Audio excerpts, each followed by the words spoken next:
मसीह की प्रिय परिवार, मैं प्रभु यीशु मसीह का दास आप सबका स्वागत करता हूं जीवित परमेश्वर की हजूरी में।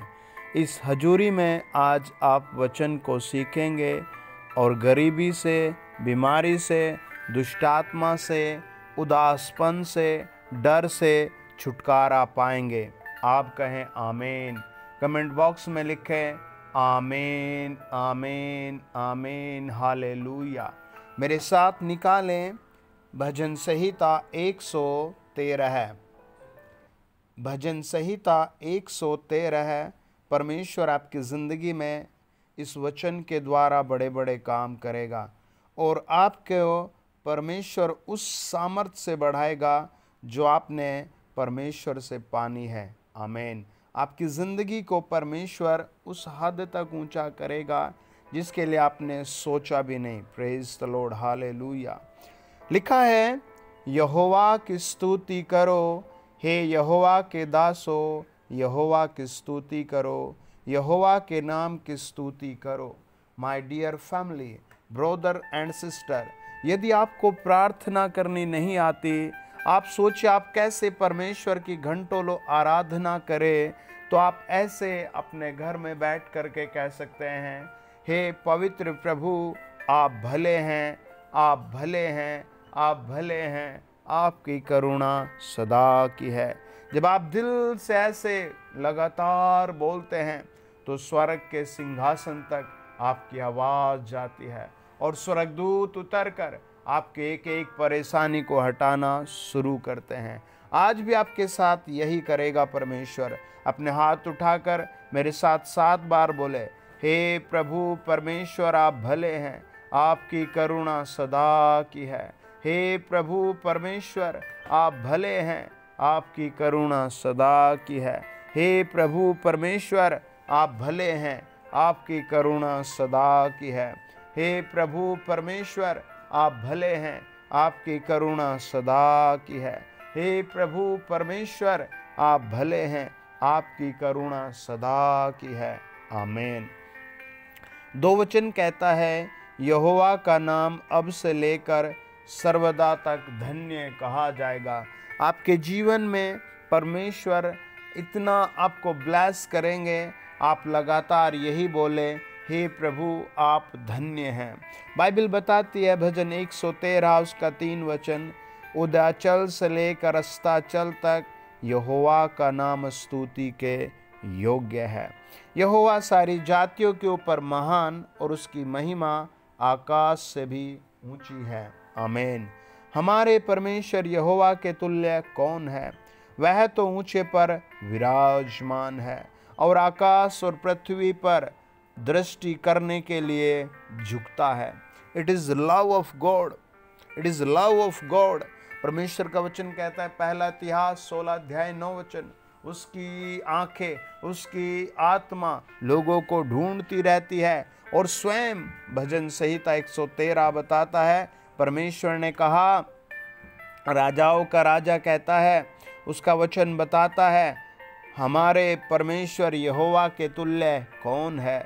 वह तो ऊंचे पर विराजमान है और आकाश और पृथ्वी पर दृष्टि करने के लिए झुकता है। ये स्पेशलिटी है प्रभु यीशु मसीह की, ये प्रेम है यहोवा का। वो स्वर्ग से ज़मीन पर उतर कर क्या करता है? वो गरीबों के घर आता है। प्रकाशित वाक्य 3:20 कहता है, वो दरवाज़ा खटखटाता है और वो घर में आकर क्या करता है? भजन 113 7 वचन कहता है, वह कंगाल को मिट्टी पर से और दरिद्र को धुरे पर से उठाकर ऊंचा करता है। Praise the Lord. आप भी आज अपना सर झुका कर कहें, प्रभु मैं वास्तव में बहुत गरीब हूँ। हर एक आदमी गरीब है। किसी के पास पैसा है, शांति नहीं। किसी के पास शांति है, पैसा नहीं।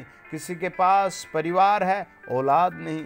किसी के पास औलाद है, उन्हें खिलाने के लिए नहीं है। आपका जो भी प्रार्थना का रिक्वेस्ट है, आपकी जो भी कमी घटी है, आज कमेंट्स में लिख दें, खुदाबंद उसे पूरी करेगा। पिता यहोवा उसे पूरी करेगा। प्रभु यीशु के दूत आकर आपको वो दिलाएंगे। आज हम वचन पर मनन करते हैं। वचन कहता है, वह कंगाल को मिट्टी पर से और दरिद्र को धूरे पर से उठाकर ऊंचा करता है। आमीन। और ऊंचा करने के बाद वो क्या करता है, पढ़े 8 वचन, कि उसको प्रधानों के संग अर्थात अपनी प्रजा के प्रधानों के संग बैठाए। वह बांझ के घर में बाल बच्चों का आनंद करने वाली माता बनाता है। यहोवा की स्तुति करो। जब हम इस वचन को डीपली पढ़ते हैं तो वचन वचन की प्रेरणा है, वचन वचन से ही सामर्थ देता है, वचन के द्वारा ही आपकी ज़िंदगी में श्रेष्ठ बातें होंगी। अगर आपको बच्चे नहीं तो परमेश्वर आपको बच्चे दिलाएगा। बाइबल बताती है, जब हम पहला शमूएल 1 अध्याय और 1 से 12 वचन को पढ़ते हैं, वहाँ लिखा है, एप्रेम के पहाड़ी देश के रामातेम सोपीम नगर का निवासी एलकाना नामक एक पुरुष था। वह एप्रेमी था और सूप के पुत्र तोहू का परपोता एलीम का पोता यरोहाम का पुत्र था और उसकी 2 पत्नियां थी।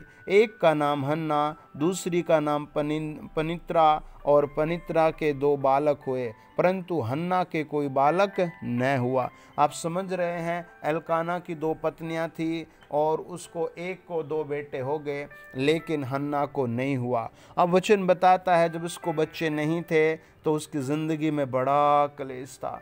जब उसको बच्चे नहीं थे तो सब उससे बहुत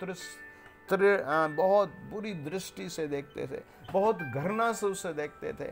जब आप बीमार हैं, जब आप अपाहिज हैं, जब आपको बच्चे नहीं हैं, जब आपको नौकरी नहीं है, तो लोगों के दिल में आपके प्रति प्रेम नहीं होगा। लेकिन जब आपको प्रभु सफल करे, ऊंचा करे, ब्लेस करे, तो आप अपने दिल में सबके लिए प्रेम रखें।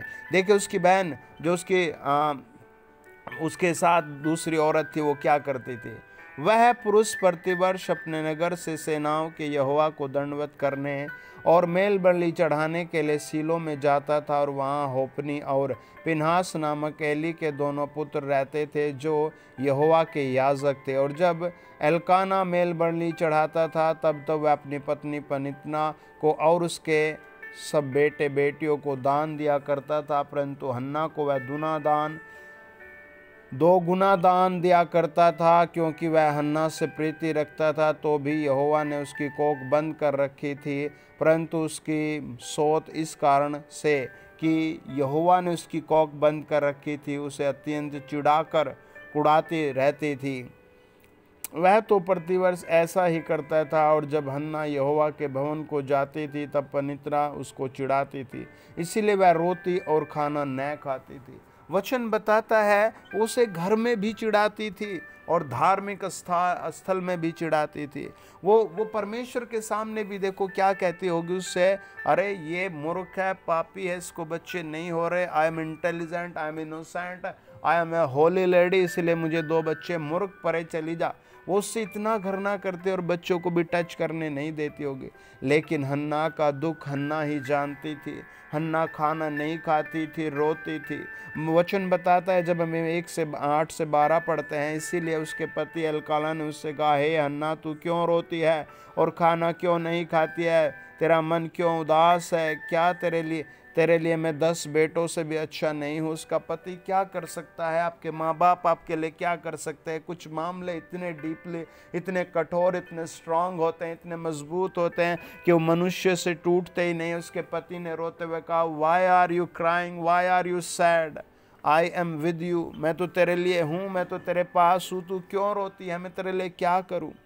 माय डियर फैमिली, हो सकता है आपकी लाइफ में, आपके घर में, आपके परिवार में, आपके बच्चों में ऐसी ही सिचुएशन बनी हुई हो, लेकिन आप वचन को सुने। हन्ना क्या करते हैं? तब सीलो में खाने और पीने के बाद हन्ना उठी और यहोवा के मंदिर की चौखट के एक बाजू के पास एली याजक कुर्सी पर बैठा हुआ था। वह मन में व्याकुल होकर यहोवा से प्रार्थना करने और बिलक बिलक कर रोने लगी, और उसने यह मन्नत मानी, हे सेनाओं के यहोवा, यदि तू अपनी दासी के दुख पर सचमुच दृष्टि करे और मेरी सुधि ले और अपनी दासी को भूल न जाए और अपनी दासी को पुत्र दे, तो मैं उसे उसके जीवन भर उसके लिए यहोवा को अर्पण करूँगी और उसके सिर पर छुरी फिरने न पाए। वो परमेश्वर के सामने रोती है और शपथ खाती है, अगर आप मुझे सुन रहे हैं तो आप भी 3 डेज़ के फास्ट करें, 7 डेज़ के फास्ट करें, परमेश्वर को उत्तम भेंट भेजे, उत्तम भेंट भेजे, 21 दिन के उपवास करें। परमेश्वर दयालु है, आपकी उस सिचुएशन को बदलेंगे, आपके ऊपर लगे इल्ज़ाम को हटाएंगे, आपके ऊपर आई गरीबी को हटाएंगे, आपके ऊपर आई जादू मंत्र को हटाएंगे। वचन कहता है वह ऐसे रो रो कर मुंह के बल गिर कर प्रार्थना कर रही थी। उसने मन्नत मानी, हे सेनाओं की यदि तू अपनी दासी के दुख पर सचमुच दृष्टि करे और मेरी शुद्धि ले और अपनी दासी को भूल न जाए और अपनी दासी को पुत्र दे, तो मैं उसे उसके जीवन भर के लिए यहोवा को अर्पण करूंगा और उसके सिर पर छुरा फिरने न पाएगा। उसने कहा मैं बेटा होगा प्रभु आपको दे दूंगी, प्रभु मैं आपको दे दूंगी प्रभु, और उसके सर पर कभी भी मैं उसे गंजा नहीं करूंगी, सारे बाल नहीं कटवाऊंगी। आप भी कह दे प्रभु मुझे एक बेस्ट नौकरी दे, मैं 10%, 15%, 20% तुझे पूरी ईमानदारी से भेजूंगा। आमीन आमीन। परमेश्वर आपकी मन्नत को सुनेंगे। जब आज मुझे आप सुन रहे हैं, आज के पवित्र दिन में परमेश्वर आपके बंधन तोड़ रहे हैं। वचन बताता है जब हन्ना बेटा पा लेती है, हालेलुया, जब वो परमेश्वर से एक सुंदर बेटा पा लेती है, हालेलुया, तब वो परमेश्वर को कैसे ओ जीसस आराधना करती है। वचन बताता है 2 अध्याय, 1 शमूएल 2 अध्याय, तब हन्ना ने प्रार्थना करके कहा मेरा मन यहोवा के कारण मगन है, मेरा सींग यहोवा के कारण ऊंचा हुआ है, मेरा मुंह मेरे शत्रुओं के विरुद्ध खुल गया है, क्योंकि मैं तेरे किए उद्धार से आनंदित हूँ। वो परमेश्वर के सामने तालियां बजाती और कहती अब मैं शर्मिंदा नहीं हूँ, अब मैं शर्मिंदा नहीं हूँ, अब मैं शर्मिंदा नहीं हूँ। परमेश्वर ने मुझे आनंद से भर दिया मेरे शत्रुओं के विरुद्ध, मैं अब कह सकती हूँ मैं शर्मिंदा नहीं हूँ। 2 शमूएल 2 अध्याय बताते यहोवा के तुल्य कोई पवित्र नहीं, क्योंकि तुझको छोड़ और कोई है ही नहीं, और हमारे परमेश्वर के समान कोई चट्टान नहीं। फूल कर अहंकार की ओर बातें मत करो, अंधेरे की बातें तुम्हें मुंह से न निकले, क्योंकि यहोवा ज्ञानी परमेश्वर और कामों को तोलने वाला है। शूरवीरों के विरुद्ध धनुष टूट गए और ठोकर खाने वालों की कमर में बल का फेंटा कसा गया है। वो परमेश्वर से बड़ी दीनता से प्रार्थना करते और 8 वचन में कहते हैं वह कंगाल को धूली में से उठाता और दरिद्र को धूले में से निकाल कर खड़ा करता है, ताकि उनको अधिपतियों के संग बैठाए और महिमा युक्त सिंहासन के अधिकारी बनाए, क्योंकि पृथ्वी के खंभे यहोवा के हैं और उसने उन पर जगत को धरा है। वह अपने भक्तों के पाँव को संभालता है। माय डियर फैमिली, आप परमेश्वर के भक्त बन जाएं, आप परमेश्वर को जानें, आप प्रभु यीशु मसीह के सुंदर ओ जीसस सुंदर बेटे और बेटी बन जाए। वचन बताता है परमेश्वर ने उसको 7 बच्चे दिए। आप तो एक बच्चे के लिए, एक नौकरी के लिए, एक चंगाई के लिए भटक रहे होंगे, लेकिन परमेश्वर के पास आपके लिए डबल डबल डबल 100 गुना ब्लेसिंग है। आइए आज दुआ करें, परमेश्वर आपकी ज़िंदगी में बड़ा काम करे। अपने फ़ोन के डिस्प्ले पर हाथ रखो। खुदाबंद खुदा जितनों ने फ़ोन के डिस्प्ले पर हाथ रखा है, पिता पुत्र पवित्र आत्मा उन सबको टच करे, ब्लेस करे, छुए, यीशु मसीह के नाम से छुटकारा आए। ओ जीसस टच करो, टच करो, टच करो, टच करो, टच करो, टच करो, टच करो, टच करो। ओ राबालिखंदम लू राबाबाबाशा, पवित्र आत्मा फायर करो, हर एक बीमार को चंगा करो, हर एक दुष्टात्मा ग्रस्त को चंगा करो। प्रभु जो बच्चे जहाँ जहाँ से मुझे सुन रहे हैं, उनकी लाइफ में, उनके घर में पवित्र आत्मा के काम करो। हर अशुद्ध चीज़ से, अशुद्ध शिक्षा से आप बचाएं। प्रभु यीशु नाम में इनकी जॉब ब्लेस हो जाए, आंखों के रोग, पेट के रोग, कान के रोग जल जाएं, इनके लिए सुंदर भविष्य उतर आए प्रभु यीशु मसीह के पवित्र नाम से। आमीन आमीन आमीन। God bless you dear family.